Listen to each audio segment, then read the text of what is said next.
तुम्ही कधी विचार केला आहे का, आपल्या अंगावर इतकी सुंदर दिसणारी कलमकरी साडी तयार कशी होत असेल?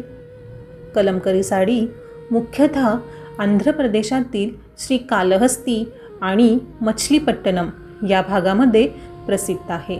साडी तयार करण्याची सुरुवात होते ती कापडापासून. कापड धुवून आणि आवश्यक प्रक्रिया करून ते रंगकामासाठी तयार केले जाते.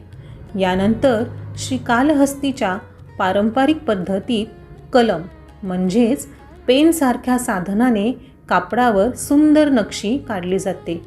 फुलं, पाने, वेली, मोर आणि पारंपरिक आकृत्यांनी साडी सजवली जाते.